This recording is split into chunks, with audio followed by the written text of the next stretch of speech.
Alright, so we want to check and see if this Kobalt 27 gallon compressor with 4.5 SCFM at 90 psi will work this Harbor Freight impact gun to try to get a crankshaft bolt off. It says it needs 6 CFM at 90 psi.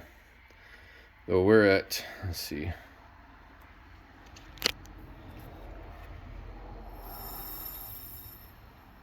90 psi, and let's see what it does. Alright, so here's the gun. It's on level 5, which is the strongest. 0 or 1 would be the lowest. And watch your ears. Let's just see what it does.